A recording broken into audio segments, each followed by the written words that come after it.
Mr. Yu was the kind of guy you didn't mess with. He loved boxing, wrestling, and showing off his strength. He could swing 2 heavy iron kettles around his head so fast they looked like a blur. One day in the capital, during the reign of Emperor Chungcheng, his servant got terribly sick.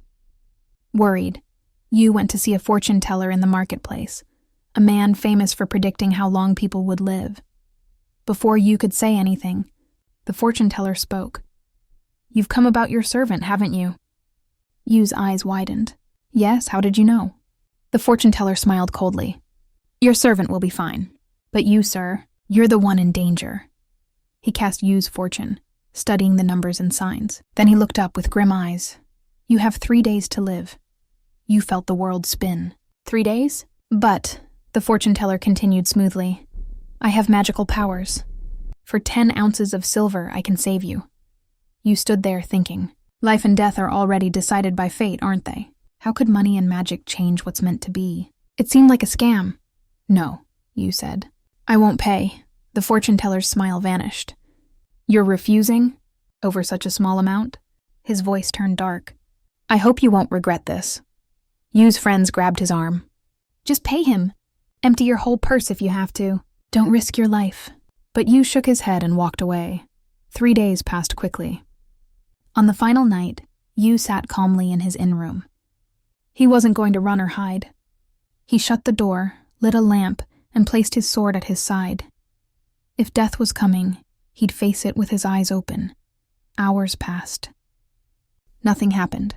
Maybe the fortune teller was wrong after all. Then he heard it.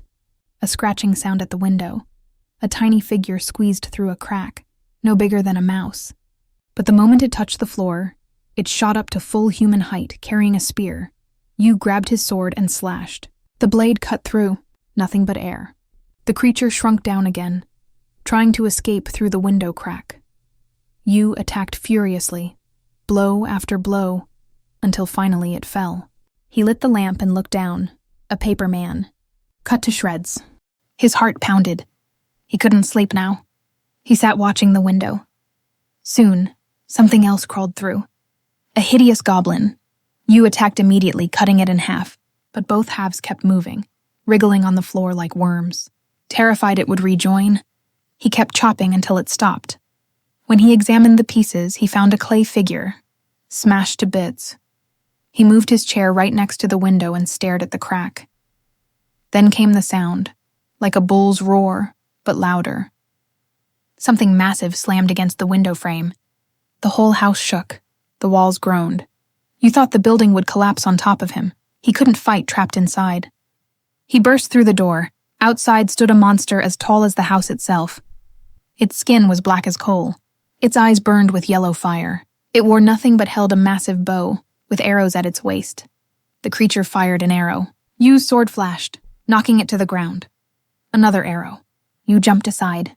It smashed into the wall with a crack, the arrow still quivering.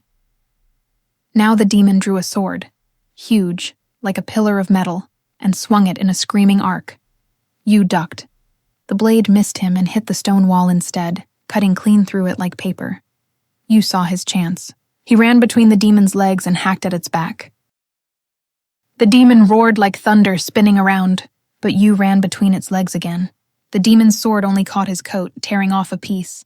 Again, Yu attacked from behind. Whack! Whack! Whack! The giant demon crashed to the ground. Yu didn't stop. He chopped at it over and over, each blow ringing out like a drum. Finally, he brought a light. It was a wooden statue, carved and painted, about the height of a man. Where his sword had struck, there was blood. Real blood. Yu sat with the lamp in his hand until sunrise when the truth hit him. The fortune teller had sent these assassins to kill him. If Yu died, everyone would believe the fortune teller's prediction and think he had real magical powers. It was all a setup. The next day, Yu and his friends marched to the marketplace. When the fortune teller saw them coming, he vanished instantly, became invisible. Dog's blood. Someone shouted, "Dog's blood reveals invisible people." They got some immediately and threw it where the fortune teller had been standing. Suddenly, they could see him, his head and face covered in blood, eyes glaring like a demon caught in the light. They grabbed him and dragged him to the authorities. The fortune teller was executed for his crimes.